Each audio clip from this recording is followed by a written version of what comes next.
Cool. Let's do it.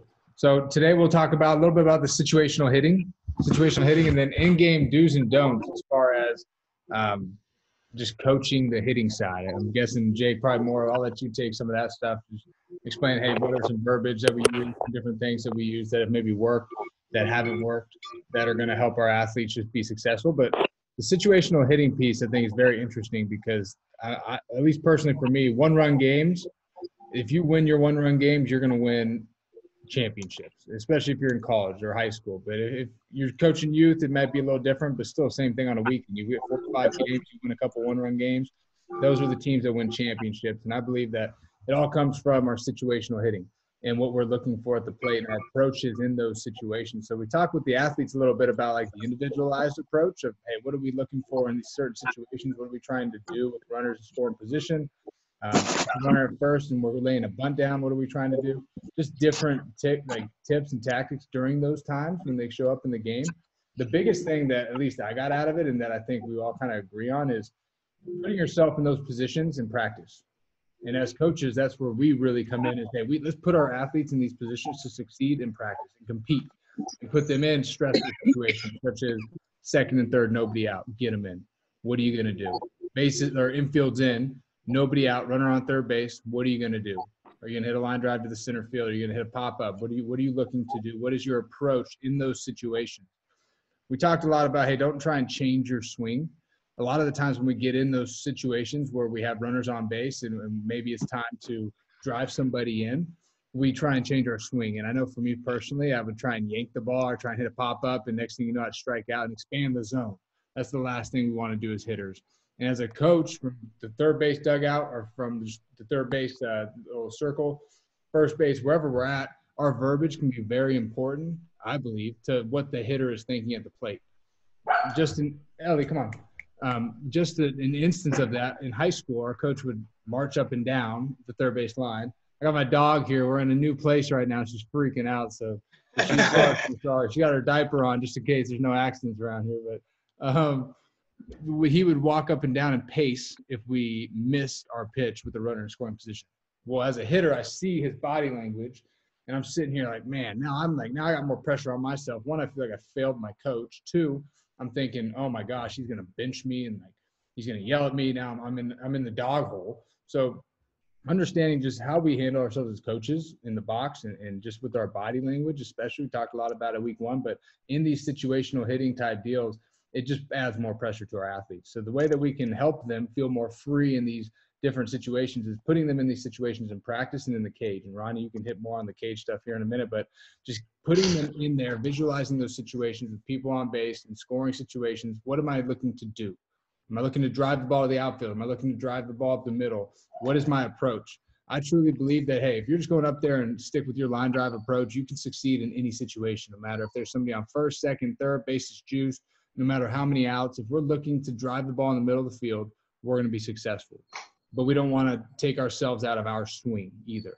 So if we're a big power guy and we're asked to bunt, it's probably not the best situation for that specific athlete. But if we're a 9-hole or an 8-hole who just is like, hey, move the runner over, get the guy in, we're probably not going to try and hit a home run when there's a runner on third base less than 2 outs. So I just wanted to kind of preface that with just a little bit of different mindsets as far as these situations that come up in the game. But in practice is a great opportunity for us to put them in these situations, whether it's ghost runners or actual runners on base, to get them used to hitting with runners in scoring position. So when the game time comes, we're ready to go, we're locked in, and we've seen it before it's happened. So now we can hopefully execute a little more consistently. But Jake, I'll kick it off to you as far as the do's and don'ts, different things to kind of be aware of as a coach when you're in those game situations. Elliot. Yeah, for sure. I think one big thing that we try to remind coaches is if the kid's swing sucked before the game, it's still going to suck in the third inning, right? Like, you're not going to tell them anything in those 30 minutes that's going to change their swing to suddenly be really good. Same thing, if their swing was really good, it's probably going to still be pretty good. So I think sometimes we overcoach the mechanics in game. And I love playing against teams and listening to the third base coach telling him, elbow up, you got to drive this, do that, because the hitter can't think through all of that and visually see the pitch and track that and know their situation. There's too many things going through their mind at that point to be successful. So we have to take that out of the equation and just say, you know what, whatever their swing was before the game, that's what it's going to be now. And our job when you're out there coaching the bases is to talk them through the approach, talk them through what they should be looking for. So things like, hey, hitters count, what are you cutting?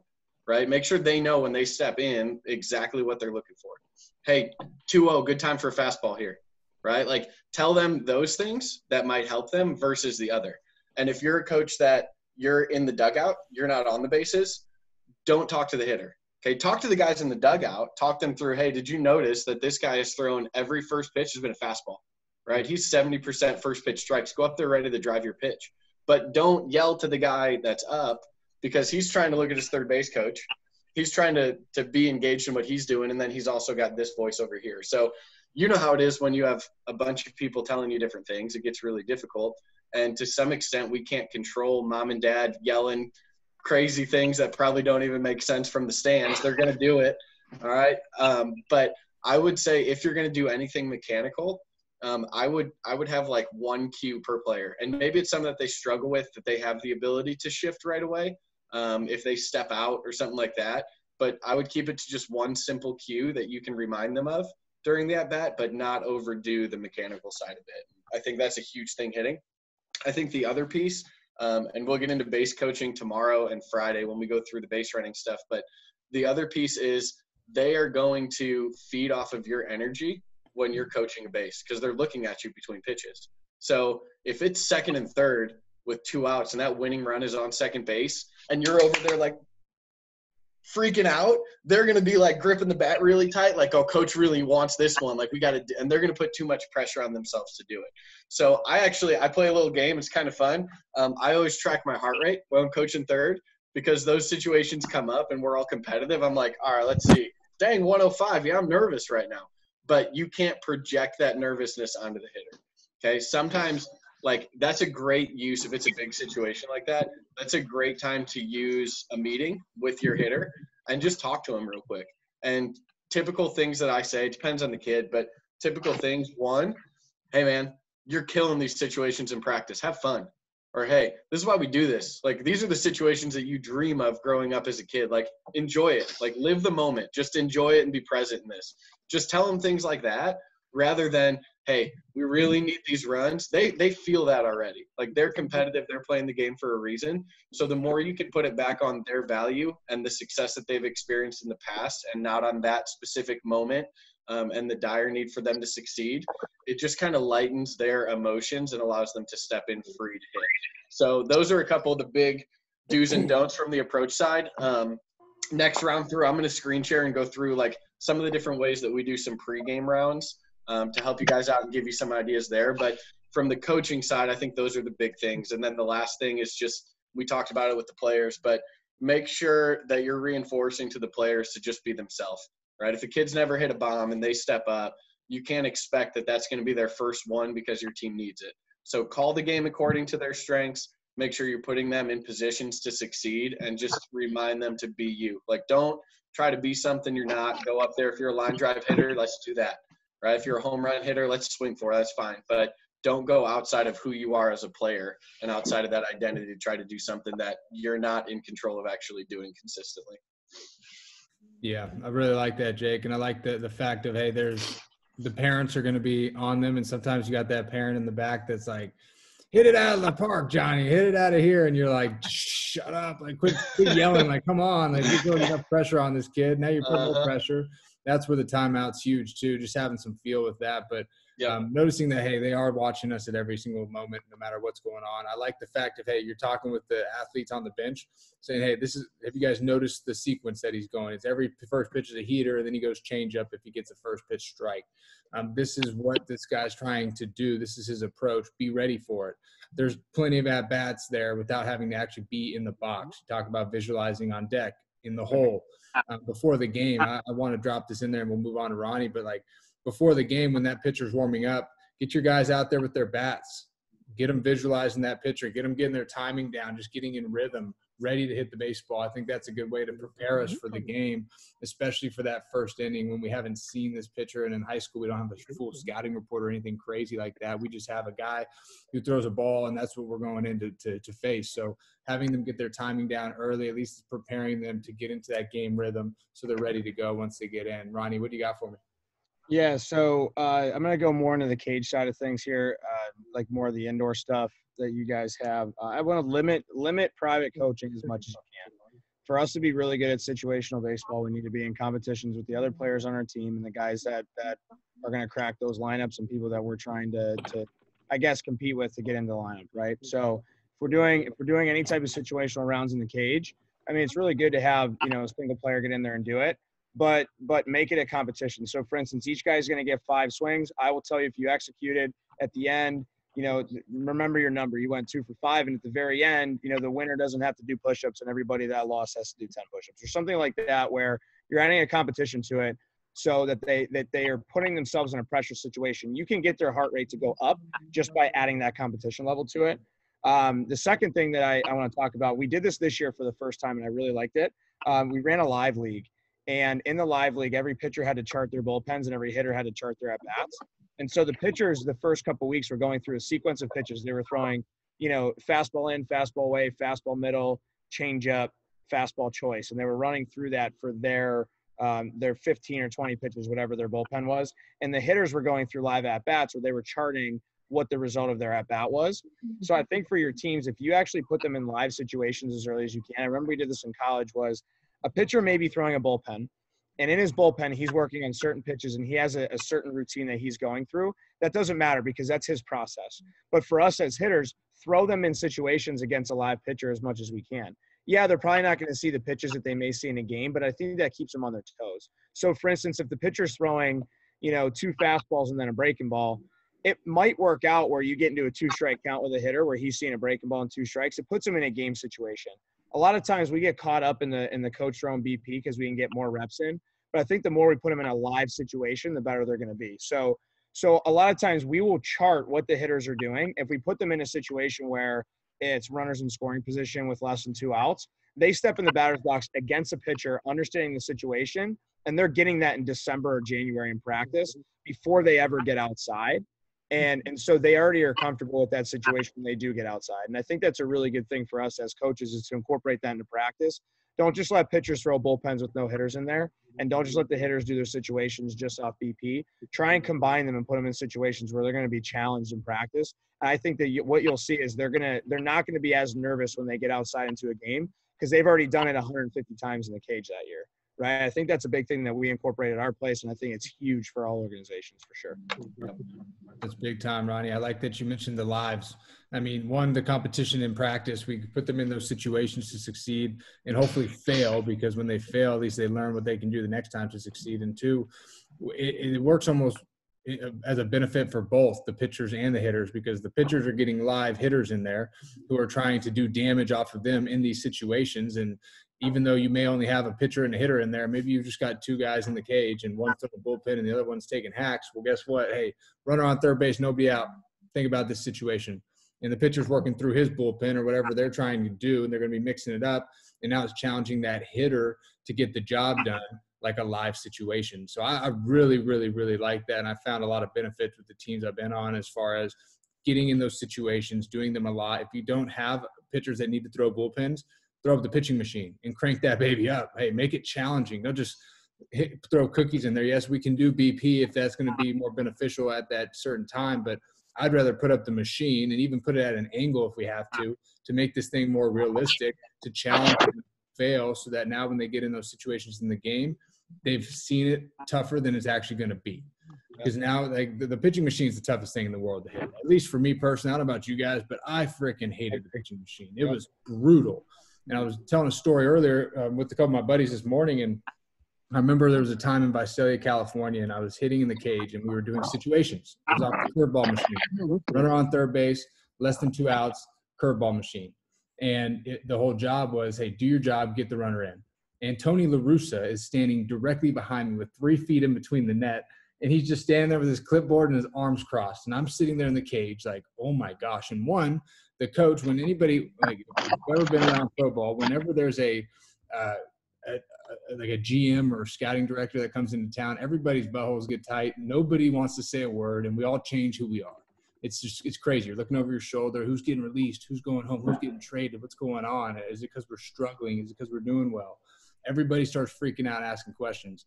And I remember our coach just stopped talking. He stopped talking when he was out there in the cage. He's like, I'm just not going to say a word. No verbal cue, no nothing. You're taking hacks with a runner on third base, imagining it, thinking like, I wonder what Tony's thinking. Because my goal is to hit a fly ball to the outfield.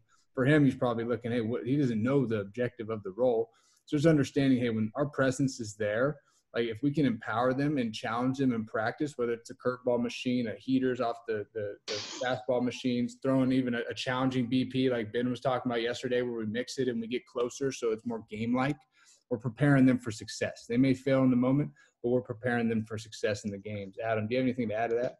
Yeah, I think you hit the nail on the head there. It's trying to keep them as calm under pressure as you possibly can. And like Jake said, you really have to keep yourself in check as to how you're acting, because, the players will reflect your attitude and your body language to an absolute extreme and follow it to a T. I mean, it's like you said, with, they're pacing around in the batters, in the coach's box, they put so much added pressure on you, thinking like, I better get a hit here. Otherwise there's no way I'm batting either in this spot in the lineup next game or in the lineup at all. So making sure you're trying to keep calm. I'm pretty hyped on the baseball field. I get really, really excited, and sometimes I got to pull it back and, not get all amped up, but keeping them as calm as possible and, reflecting that from yourself. And I'll add to what Ronnie said about the live ABs and doing as many of those as you can.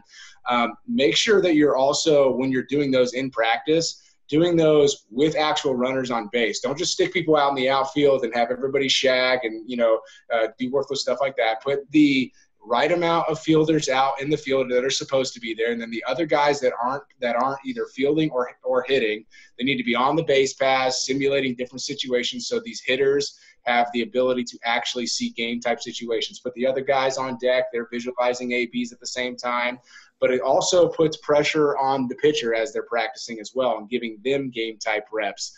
And then another thing that I always like to try to talk about with our hitters is making sure that they're doing what they can to make sure the pitcher's not in a rhythm. On the defensive side, we always talk about pace of play and pace of game and, making sure the pitcher gets in a rhythm when we're on defense. But on the other side of that, when you're on offense, do what you can to make sure that pitcher is as uncomfortable as possible. A lot of pitchers like to really keep it going. You know what I mean? Find a way to take your time in the batter's box, call time. Don't allow that pitcher to fall into a comfort zone, and that's going to allow your players to be more comfortable when they're up to bat. And, like I said, doing those base runners on base in those situations, it'll be things that they've seen before. That way, the first time that they actually see it isn't in game one of the season. That's a big deal. That's a big point you bring up there, Adam, just about, hey, get this guy to rhythm. As a pitcher, the best thing, and I know Tom was a pitcher, some of us other guys in here were pitchers before, it's the best thing for us as pitchers. If we're pitching, we want to get in a rhythm, because if we're in a rhythm, we are rolling. It's like, boom, just give me the ball, let me go. The biggest thing to teach our hitters is, hey, it's okay to step out of the box and call time.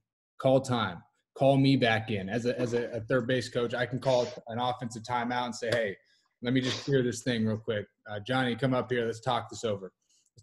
Trust your training. I love trust your training. That fires me up. We're like, hey, this is what's going on here. Like, hey, have some fun, man. Or even just something that's totally off cue. Like, it has nothing to do with baseball. What are you doing later tonight?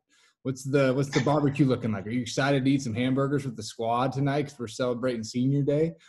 Something to get their mind off of that actual situation, help them breathe, get back to home base is huge. So encouraging offensive timeouts, I think, is huge. I don't care if the game takes 4 hours. If our objective is to, 1, develop our athletes, and 2, win the ball game, we're going to take as much time as we needed. In college, we had too many offensive timeouts, and it was kind of annoying because it just kept happening. But guess what? It worked. It got the pitcher out of timing and out of his rhythm, and it got us on our time. So we got more pitches to hit, and we're putting more pressure on them. So that's a big point that you bring up there, Adam. I really enjoy that. And then Sean put in here like, hey, it felt good when my coach believed in me, knowing my coach believed in me. That's, at the end of the day, I don't care what you teach. What we teach is pretty much similar between anyone. We all have our own philosophies, and not one is really wrong or right. But the best coaches in the world are the ones that get their athletes to believe in themselves. Not only believe in the coaching staff, but believe in the actual themselves. It's hands down the best coaches in the world. And those are the ones that have usually the best records and the best careers. So understanding that, hey, how can we help our athletes believe in themselves, putting them in these positions, and then maybe after the game or after the practice, if we had a tough practice, bringing them up rather than, hey, we're going to run all day and it's military boot camp out here. Let's discuss what went on. Let's have a conversation. Hey, what were you thinking up there? Were you a little nervous? Were you what was going through your mind? Like, just talk to me. Hey, how was that feeling? And usually they'll open up to you. But if we immediately get into punishment mode, or if you miss this, we're going to keep running to the foul line and back. It has its do's and don'ts. For me, my personal preference, I didn't really enjoy it as a player. I don't really enjoy it as a coach. That's just me personally, and we're all different with that. But I think just having a conversation about each situation is going to prepare them more than let's take thousands of hacks and just hit BP and get our swing off on balls right down the middle at 45. Can I add something to that? Yeah, I just remember this too as well. If you're a coach that's in the dugout on a regular basis while the team is on offense, take that opportunity to try to teach the players at a young age to be watching the pitcher as much as they possibly can and getting to know the pitcher and their tendencies and their sequence before they even go up to bat. When I'm in the dugout as a coach, or if I'm watching a game and I'm in one of our BAM or FAM teams dugouts, just kind of listening, I want to know what the kind of conversation's going on during the game. I want to know if the kids are starting to try to think about, hey, what pitch is coming next? The sooner and the earlier you can start practicing that of like, hey, what would I throw here in this situation, and finding out whether or not you're right on a regular basis and understanding what that pitcher likes to do in sequence. Like if they get ahead early in the count, do they like to follow that up with an off speed? That way when you go up to bat, you're not guessing, and that you can prepare your players in the dugout as much as they possibly can for every single at bat. We talk about, when you're in the hole and you're on deck, be in there working on your timing and get a few at bats before you actually get up there. But you can do that the entire game. And as a coach in the dugout, making sure kids are paying attention and trying to predict sequence and maybe talking through those situations keeps them engaged, and make sure that within that 7-9 inning time frame or 6 innings, they are focused on that the entire time. We talk about getting ahead early and, coming out ready to go in the first inning as opposed to waiting until the third inning to get ready. Start that early on. Figure out as much as you can about that pitcher at the beginning of the game. And the best way to do that, I think, is having someone in the dugout that's not necessarily just babysitting and reminding who's up to bat next, but talk about pitch sequence, write that stuff down, track it. When I was in the dugout in the past, I would have a notebook and I would write down every single pitch that was thrown and what pitch it was. That way I could be able to reference back to a player in the inning following, saying, hey, this last at bat, he threw you 3 straight fastballs in a row, where he's thrown the last 5 guys a fastball to begin with. And anytime he throws with first pitch fastball, first strike, follows it up with an off speed. You can learn a lot about a pitcher just by paying attention and talking about sequence in the dugout. I think it's an important thing. It's huge, Adam. Thanks for bringing that up, man. And that goes back to the roles, embracing our roles. We each have a role, and maybe that's just what we're doing in the dugout. Hey, that's going to help set us up for success. And even if we're a young team in here, we have teams that are young, that are 9, 10, 11, 12.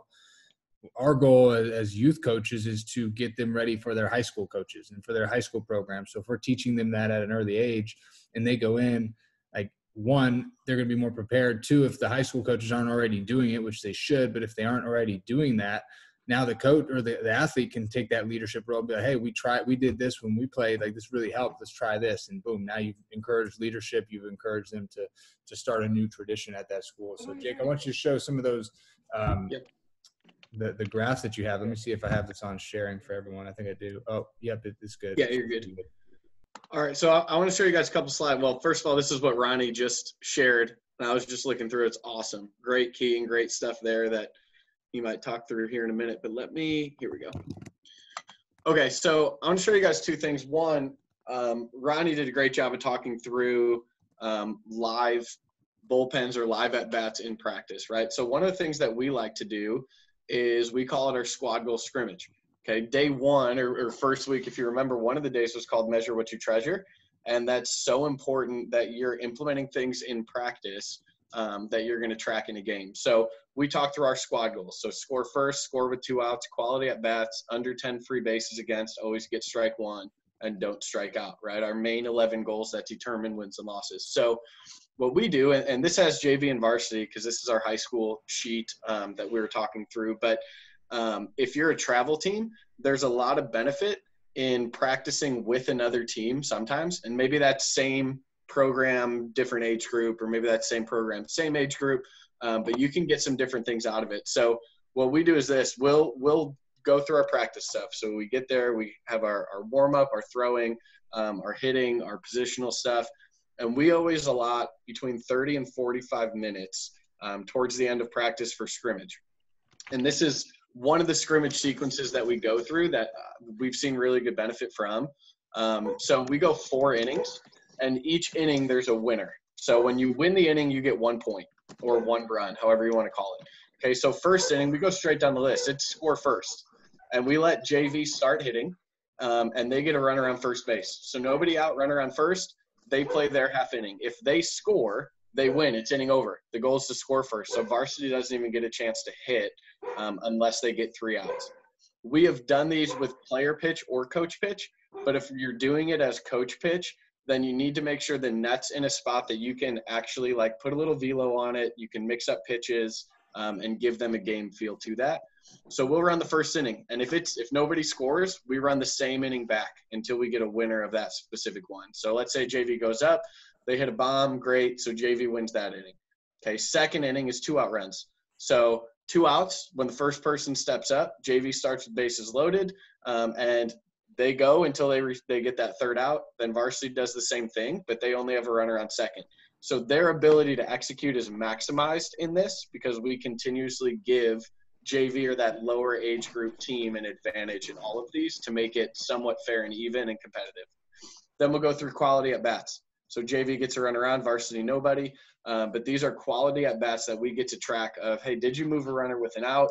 Did you hit a ball hard? Did you work a walk? All of those things. And it reinforces to players the importance of all of these when you're actually focusing on them in practice. And then the 4th inning becomes a total crapshoot. It's great because you'll have a team that's winning, but everybody comes up in an 0-2 count. And this is your time as a pitcher and a coach to get nasty on them. You're up 0-2 in the count. You get to throw your best stuff and try to strike everybody out. If they score a run, then they get a point towards the total game. If they strike out, they lose a point. And sometimes we'll have teams that are winning that lose because they strike out 3 times and the other team just puts balls in play.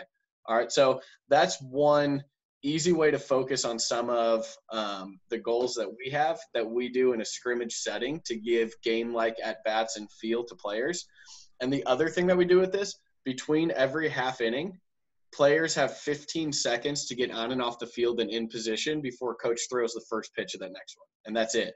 So it forces our players to sprint on and off the field. We call it Omaha because if you ever watch the College World Series, those guys are sprinting everywhere.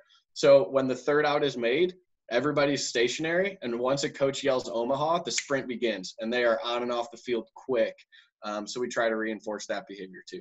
So that's just a round. I can take a screenshot of that and put it in the chat for you guys. But what I really wanted to get into when we talk like pregame rounds and situational hitting, we break down our hitters into 4 different sections. So we have runners, hitters, bombers, and ball players. Our runners are the guys that are super fast, but they're probably not going to hit the ball real hard. So pro guys, this would be like a Ricky Henderson or a Billy Hamilton or a guy along those lines who we're trying to put the ball in play, extend at bats, not strike out, and be a distraction. So if they get on base, they set everybody else out. Okay, then you have your hitters, which are rare. These are the guys that will hit for high average and good power. They can handle the bat, so they can pretty much do everything at the plate. This is your Trouts and those guys when you look at it from a pro level. Okay, the bombers are the guys with home run potential, but they also have just as much potential to swing and miss at every single pitch that they see. Most of us have a couple of those guys on our team. So that's the 3rd group. And then the 4th is the ball player. And we look at those guys as resources that are expendable for the team's use. So somebody that we're going to get a bunt down with, a sack bunt. We know that they can handle the bat and they can execute, but they're not a game changer when they come to the plate with just what they're able to do with the stick. So once we break down what the hitter can do, and we have them in those 4 categories, that leads to the specific rounds that they take.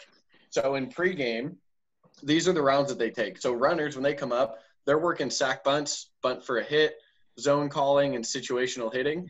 Okay, their second round, they're working choke stroke, hitters count, and 2 strike. And as you can see looking across, and I can put this in the chat too, but it's all different. So when a bomber goes up there, they're not going to bunt, because the reality is if they come up in a bunt situation, I'm probably pinch hitting for that bomber to put somebody in who's going to get a bunt down. So if they're up there, they're looking to drive a ball. Okay, hitters are different. All of them have different roles within the team. So we want that pregame hitting to match the role that they're going to actually be accomplishing in game as well. So I think when you break it down that way, it gives players some type of identity within the team and shows them their value and allows them to practice those things before the game so they can execute them in the game too. But sometimes we just don't communicate that, and then they just go in and hit without any intent because that intent hasn't been shared with them. Jake, that's incredible. Can you take screenshots of those and throw Yep. them in the chat for us just so Yep. we can all have those just in case as a resource? Once we get back with our teams and get going, we can implement that in right away. And maybe we put our own twist to it. Maybe we have a different philosophy that we like to throw in there. But I think that's huge, just having those slides to be able to go back to and look at. I like the fact of there are different roles for each player. And maybe the bomber's a little different than the runner. Maybe the runner's got a different role on the team. And that's, I think, goes back to week 1 of encouraging them and empowering them to take their roles with pride, because each one is going to help the team win, which is massive. But I've got a question here now. And this is kind of open forum, so it's totally up to you guys. But you've got the on-the-field stuff, right? And Ronnie, maybe you've got a good feel for this, being more in the cage and doing more skill-specific work. But you want to get the most out of your practice. And maybe you just set a day every Wednesday, for instance, is execution day. Wednesdays are execution day. We're going to be having execution practice all day long, from defense, offense, et cetera, base running. And on the field, we're doing some of this stuff with runners in scoring position. We've got 2-out game and all this different stuff, which I love. It's freaking awesome.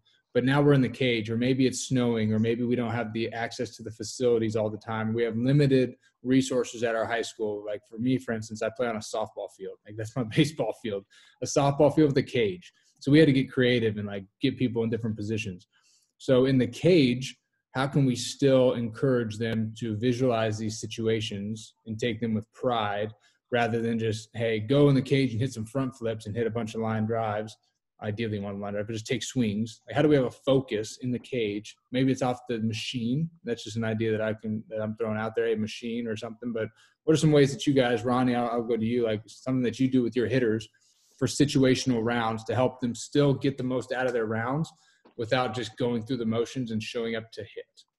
Yeah, right. So a lot of times when you're inside the cages, a lot of coaches, I used to do this in the past too. So we would go in and be like, all right, we're going to do an oppo round. And what I noticed about that is they didn't really take those rounds very seriously, because it's like, all right, I just got to hit 5 balls to the left side or right side of the field, like whatever. And then when you go to a pull round, it's the same thing where they're just trying to yank balls.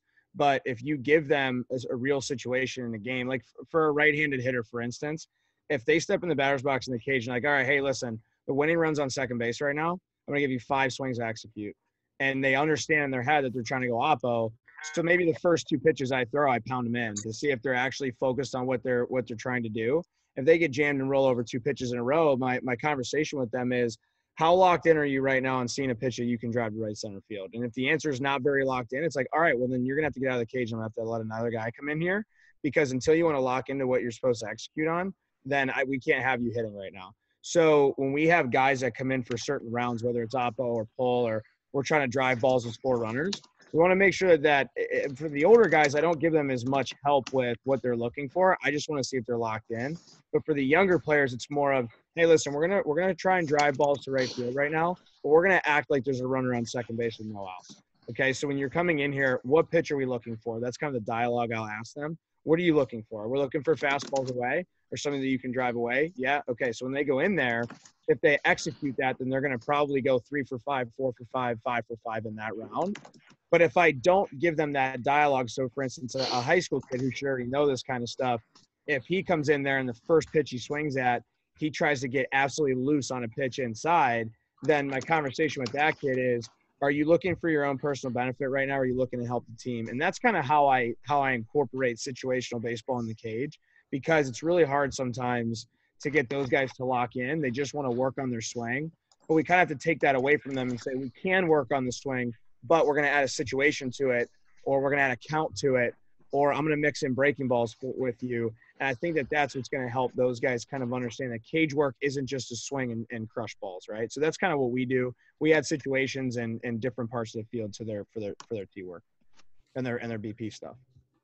I like that a lot. Yeah, just put them in those situations. Like, hey, let's think about this. Run on second base, no outs. Let's get in this situation. I know for me, I like to do bases juice, nobody out. What are you going to do? Like, what are you going to do? And a lot of the times, the first thing you see is the athlete gets super big.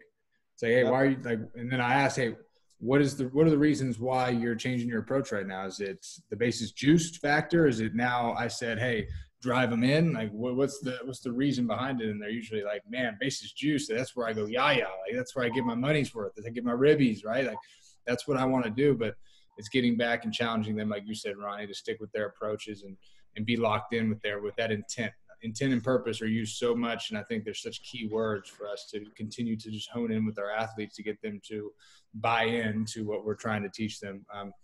Let's get into Jake put those slides in there. So if you guys have that, if you're on your phone, I don't know if you can save them on your phone, but if you're on your computer, you can save those in there. If you're on your phone, send us your email, and we'll just send over an email with those slides so you have them. And you can share those with your staff or whoever it is that may be. But one, I really like that because some of us in here, we don't have access. Like Ronnie, before this, you said it was 30 degrees and snowing or something like that still there.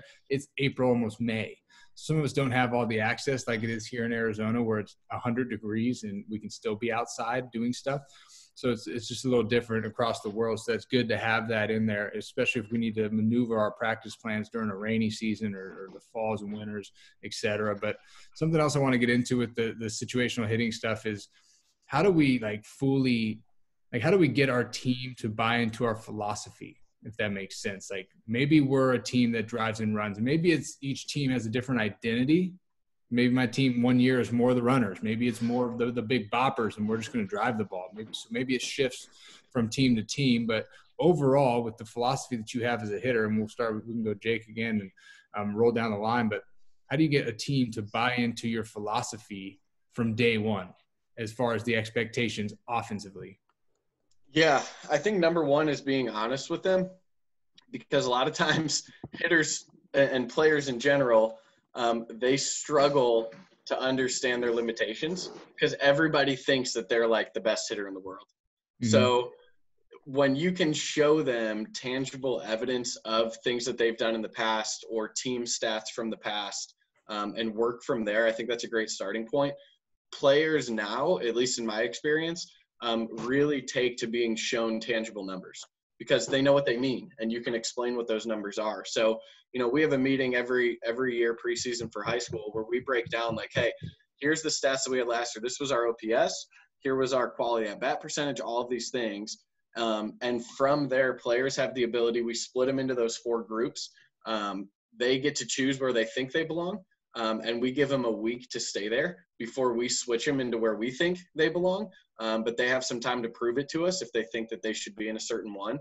But within those groups, they then sit down and will write out their own goals and expectations for themselves for that season. So if you think that you're, a power guy, then tell me how many bombs you're going to hit. Like, what's a realistic number? If that's something that you think you're going to take pride in doing, then let's break that down of what that looks like.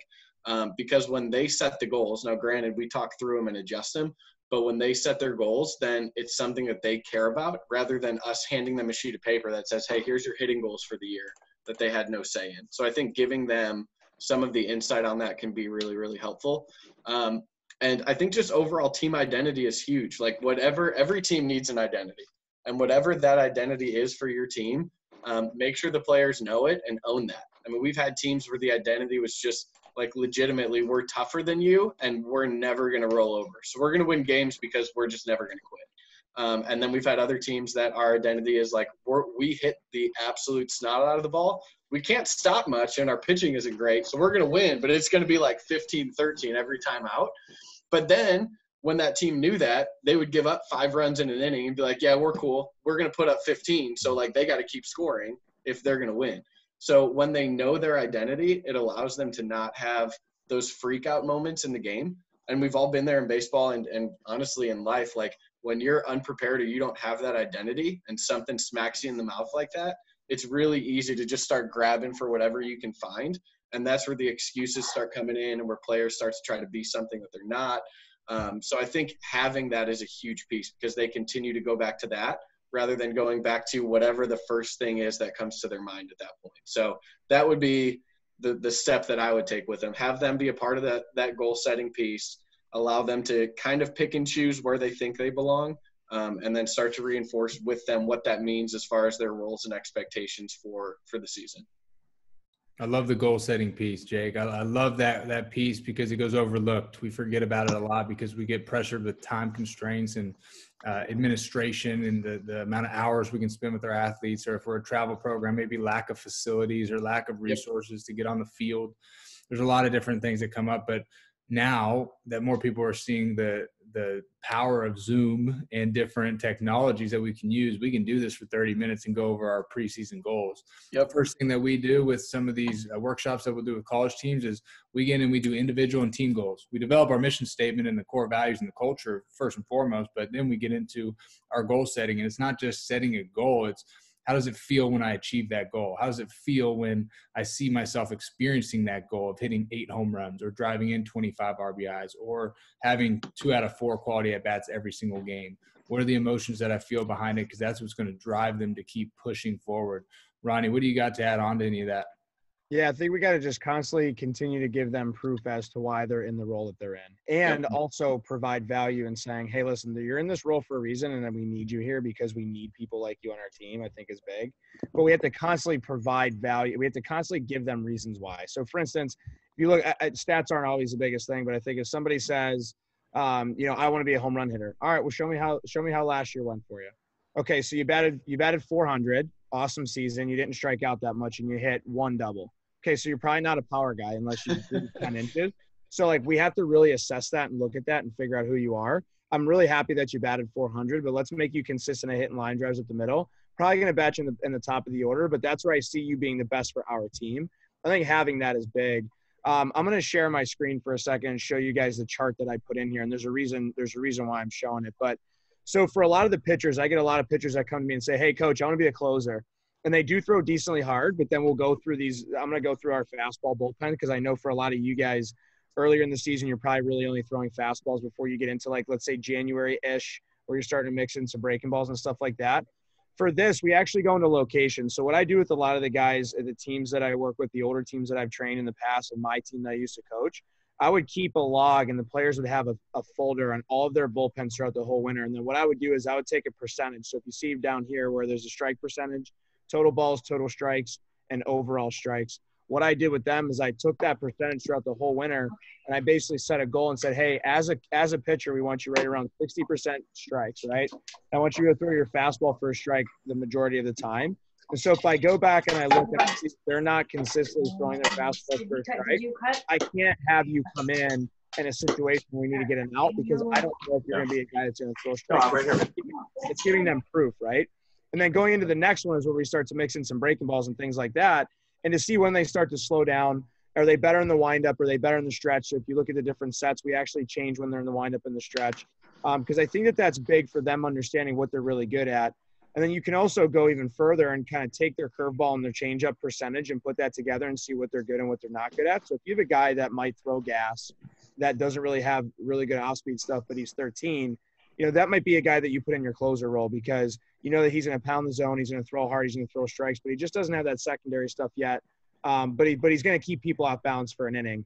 But maybe you find a starter who's around 60% strike percentage, but he's able to locate 2 pitches.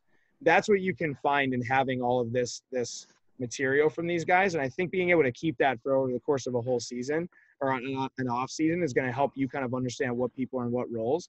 And if you go down here, this is more of the live stuff where they're into different counts and understanding what they're throwing guys. And are they good at throwing their first pitch for a strike? Yes or no? Are they good at coming back after they throw a ball? A big thing for us is we want hitters to be on base or out with the first 3 pitches of the at-bat. It's a big thing that we talk about, on base or out in 3 pitches. So for us, where are you in the first 3 pitches? Are you in a 1-2 count? Are you in a 2-1 count, 3-0? Have you gotten the hitter out? That's a big thing that we talk about. So putting it in this kind of format's big. And then the last one is the hitter's key. So if you're doing any type of live at bat, I want all of the hitters to understand what pitch they're on, whether it's a ball or strike, what type of pitch they're seeing, and what the result of that pitch was. So maybe it's a 0-0 fastball that they're getting right down the middle that they took. So I have to have a conversation with that hitter and say, hey, why were you not ready in the first pitch of the at-bat? That's the best pitch that you got. And then over the course of a whole offseason, what we notice is that the hitters are constantly getting better. And if they have a role, then they're getting better within their role. So what you'll notice in the result part down here at the very bottom, a lot of times we'll put the result of the at-bat, whether it was a walk or a single or a double or whatever, or if it's inside of a cage, you can put like hard hit ball or rocket or something like that, which can help them. But then at the end of your offseason, you can go back and say, hey, listen, I know you wanted to be the power guy. I know you want to be the guy that hit the home runs. But if you look at all your live at-bats, I'm seeing that you consistently are hitting singles. You're hitting the ball hard, but you're not really driving gaps. So that's why we're keeping you in this role. So we use this one a lot with a lot of our players to kind of get them to understand where they are on the pitching and defensive side of things and on the offensive side of things too, just to get them to understand that there's a reason why you're in this role. But for us, it's all about visual. It's all about numbers. I want them to understand why they're in there. Because if I can't give them a reason why, then for me, it's really hard to justify my own thoughts, right? So I just wanted to show this to you guys on how we kind of quantify and show them where they're at and the reason why they're in those positions there. Yeah, Ronnie, thanks for showing us the different sheets that you got and just being able to have the tangible evidence to, hey, if there's a guy that's not starting and he's not in the rotation or he's not going to be in the starting 9, now you have an idea why. You can always go back to something too. I think that's a big piece in there too. Of like, hey, you've taken the first pitch strike 80% of your at bats and you're hitting 155. There's some correlations in here that we can see. And Ronnie, if you could throw those sheets in that file, if you take a screenshot or somehow just send those sheets into this file deal. Yeah, they're in there just a little bit. There. Yep. I put them in there a little bit earlier. So, but I think that helps too, because then you look at your players and you can kind of see where they're really at. You know what I mean? And then also, like, going back off of what you said, if it's a guy that's taking the first pitch fastball for a strike and he's a guy who's not really hitting that well, you know, you can have that conversation with him right away and say, hey, listen, I mean, maybe we should start to change our approach at the plate. And I know we're getting back into approach, which is great, but maybe we need to change our approach at the plate to be a little bit more aggressive early in the count. I think if you have those numbers, then it's easy for them to see it. Because if you know, the kids now are so visual, they want to see everything. So if we can show that to them, I think that you're gonna make leaps with your team fast too, because they're gonna see it all. You know what I mean? And I think the charts are cool, but what it really does is it opens the door for you to have that conversation with the player, to really break it down. If all you're doing is charting and that's not leading to conversation with the players about improvement, then we're wasting the chart itself. Like we do one, it's really simple. For live ABs for hitters, we track every single pitch and we just have a win and a loss column. Yeah. So if you win your pitch, first pitch of the at-bat, I took a strike, but it was a curveball in a zone that I wasn't covering. Great. I won that pitch because I didn't get myself out. Okay. So we go through the whole at-bat and then we look, okay, here was the result. I might have lost the result. I might have lined out. I didn't get on base, but I won 5 out of the 7 pitches and I saw 7 pitches. That's a great at-bat. So now you can talk the player through that. So there's a lot of different ways to get creative with it. But when you have those, one cool thing about it, and I'm sure Ronnie can attest to this with the sheet he just showed, but it really does naturally drive the intent of the hitter within that drill if they know what you're tracking, because they want to be successful. So if you tell them, hey, today I'm tracking every single pitch, win or loss, then they're going to battle and compete every single pitch. If you're tracking whatever it is, they're going to make sure that they're trying to be successful within that as long as it's communicated. So it goes a long way with just initiating intent of players for sure. No doubt. That's huge. And you even mentioned, hey, in a game of failure, it's an opportunity to find more success. Yep. Find more little victories. So now you see somebody, hey, man, you might not be having the results that you want, but it's okay. We're going to be all right here. Let's take a step back and look at what's going on. You've done a really good job at taking pitches that aren't in your zone or that aren't your types of pitches to swing at. You've had really good quality at bats. You're just not seeing the results yet. So keep working hard. Keep training hard. Keep doing your thing because you're doing the right things. You just haven't experienced that success yet. So I just want to throw that in there because the data is great, And the blast motions and the Diamond Connects and all these different apps that we can use and all that's great. If we have the access to it, might as well use it. But sometimes we get so caught up in it, or what's my bat speed or my angles and this and that, and we forget the whole intent of celebrate our little victories and find what works for us and have like a real intent rather than just trying to get a really cool number that I can post on Twitter and show to all the scouts and tag them in and hope that somebody signs me because I'm hitting the ball 105 off the bat. That's great. It's front toss. I don't care how hard you hit it off front toss.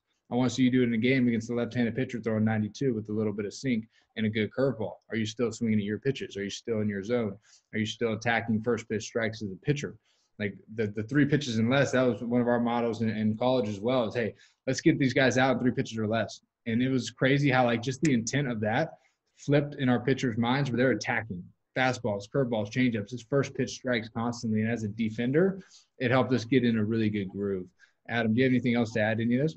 Yeah, try to keep it short, but I love the charts that Ronnie showed and what you guys are talking about, because the point of it is providing to the players individually and as a team the reasons why you're succeeding or why you're failing.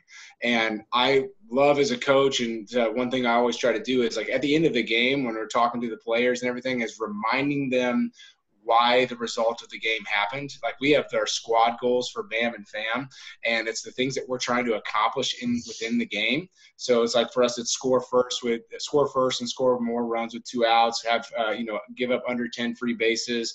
There's a lot of other things that go into it, but it's reminding the players that, of like, hey, we just won this game 15-0, right? But it's not because we just got more hits and scored more runs. What are the little pieces of that? Were we, more effective in our hitters counts? Were we throwing more first pitch strikes than the other team? Were we creating more free bases on the base paths than other teams? And letting them know, like, hey, that's our identity.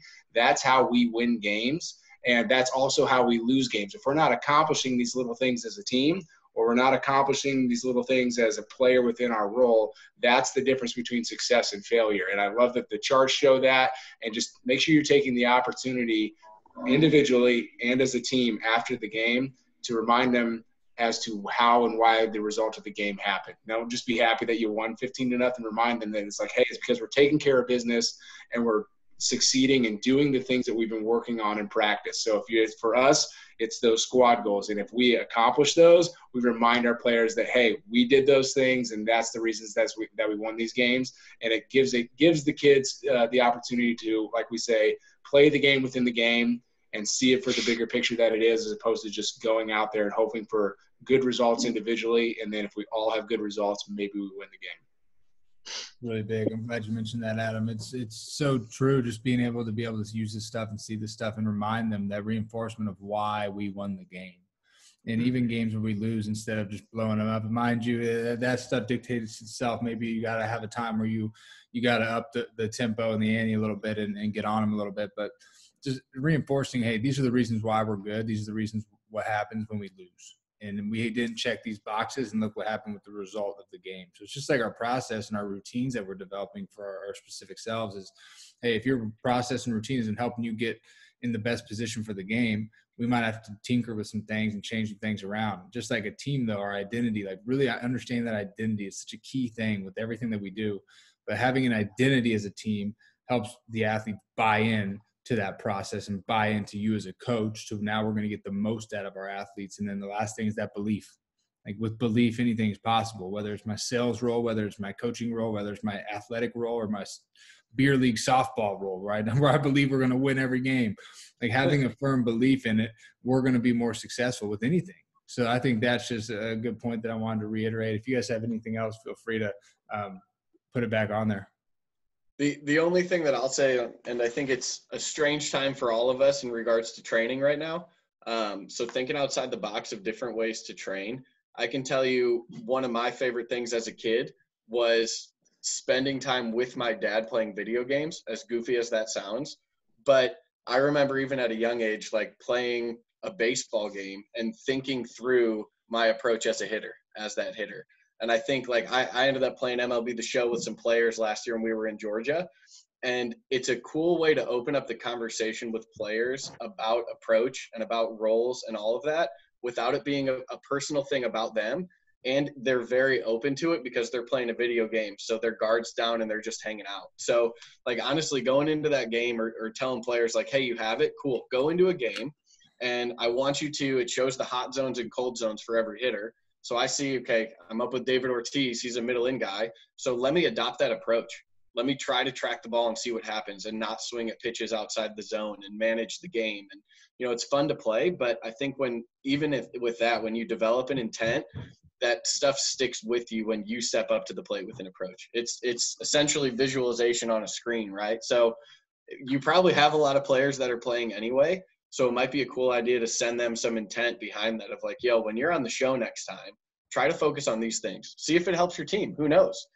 Maybe you get better at your video game because of it. But it's a cool opportunity there, and probably a cool opportunity for some of us as dads to just spend some time with our kids and do something that they enjoy while we're also coaching them without them realizing it too. So just a little challenge to you guys as we go into or have a couple more weeks of this time without being able to do anything. Could be a fun way to continue to train and do it outside the box a little bit.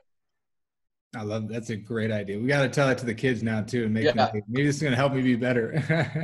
I know I do it. Like, I can't help it. I'm so ingrained in some of this that whenever I play, I'm like, I'm cutting zones. I'm taking certain pitches. It's crazy. Like, I can't just sit down and swing at everything. It doesn't work for me. I love it. Let's go. Well, cool. Well, yeah, this was awesome, guys. This was great again. And if you have any questions, reach out. And if you didn't for some reason get those spreadsheets or anything like that, just send us an email or shoot us a message on Instagram or whatever, wherever it is. And we'll shoot those over to you so you have those. I think it's important to see the visual too, not only as an athlete, but as a coach and as a staff. We're able to kind of break that down, and maybe we can learn something from it or challenge your players to say, hey, go over this. I know for the athletes, we challenge them to go through each situation and say, hey, with this sheet, like, quiz yourself. What am I doing with the runner on third? What am I doing second and third? What am I doing runner on first, nobody out, bunt situation? Where am I bunting the baseball? Different things like that, just challenging them to continue to grow during this time. So if you have those, take it to your teams too. Get on a Zoom call with them, break it down with them, challenge them, share it with them, see if it helps, see if it doesn't. We'd love the feedback as well. So we'll see you guys back here 2 p.m. tomorrow. Appreciate it, guys. Thank you, guys. Appreciate it. Later. Take care. See ya.